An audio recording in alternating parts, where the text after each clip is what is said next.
అంటే ఆ గొడవ ఎలా అనిపిస్తుంది అంటే కరెక్ట్ కాదనిపిస్తుంది నాకు. ఎందుకంటే వద్దు అన్న పర్సన్ దగ్గరికి వెళ్ళకూడదు. అంటే ఒకప్పుడు రమ్మంది, నువ్వే ఇష్టం, నువ్వే ప్రాణం, నీవు నవ్వితే చూడాలి, ఏడిస్తే బాగుంటావు, ఇవన్నీ కౌరులు చాలా చెప్పింది. కానీ ఈరోజు ప్రోమోలో చూసుకుంటే ఎలా ఉందంటే కూర్చుంటే వెళ్ళిపోమంటాం, దగ్గరికి వస్తే మాట్లాడకుండా ఉంటాం, ఇదంతా కూడా కరెక్టే కాదు.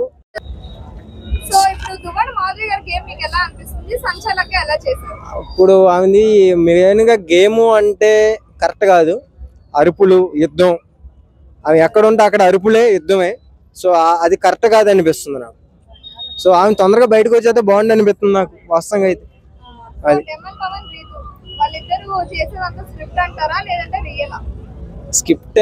స్క్రిప్టే అనుకుంటున్నా నేను. ఎందుకంటే కావాలని చేస్తున్నట్టు అనిపిస్తుంది. ఒకసారిగా కామ్ అయిపోతారు, ఒకసారిగా అగ్గు ఇవన్నీ అంటే స్క్రిప్ట్ అని అనిపిస్తుంది నాకు.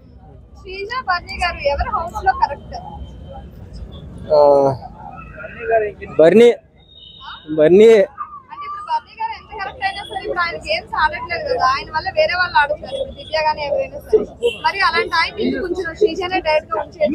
అంటే ఒకటి తన ఆడకుండా వేరే వాళ్ళతో ఆటేస్తున్నాడు అంటే కామ్ గా ఉన్నాడు. కొంచెం ముందుకెళ్ళాక సింహం లేచిద్ది అన్నమాట. కొంచెం ఆయన ఉన్నాడు కాబట్టి ఇంకా జనాలు చాలా మంది లేడీస్ చూస్తున్నారు. ఆయన వెళ్ళిపోతే ఇంకా సీజన్ 9 మూసుకోవడమే. అసలు ఈసారి సీజన్ లో మొగోళ్ళకే వస్తుంది కప్పు, లేడీస్ కి రాదు. అసలు పెట్టుకోవద్దని చెప్పు. ఎవరికి రాదు అంటే అందరు లేడీసే కదా, లేడీస్ కి అని చెప్పా నేను. అసలు ఎవరు స్ట్రాంగ్ కాదు, ఎవరు తక్కువ అని కాదు, ఎవరు ఆడే విధానం కరెక్ట్ కాదు అది. సో అది అందరూ ఫేకే.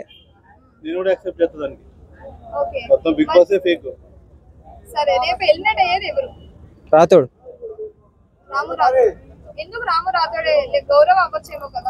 అంటే నువ్వు అనుకుంటున్నావు అట్లాగా, ఆడియన్స్ అలా అనుకోవట్లా. ఇప్పుడు నువ్వే అన్నావు చూసావా రాతోడే వచ్చాను, నువ్వు అనుకుంటున్నావు. ఆడియన్స్ రాతోడే వస్తే బాగుంటుంది. ఎందుకంటే స్టార్టింగ్ లో ఆయన చేసినప్పుడు ఎంత ఎంజాయ్మెంట్ చేసాడో జనాలకి మనందరికీ తెలిసింది. ఇప్పుడు ఏమైపోయింది ఆ ఎంజాయ్మెంట్ అంతా, ఆ మాటలన్నీ ఏమైపోయినాయి. కనబడితే ఏడైనా బొక్కల్లో ఆ సోఫాలు వెనకమల అక్కడికి వెళ్ళిపోతున్నాడు కనపడకుండా.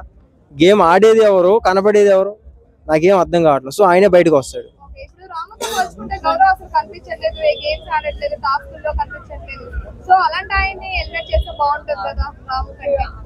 రాముయే బెస్ట్ అనుకుంటున్నాను నేను బయటికి.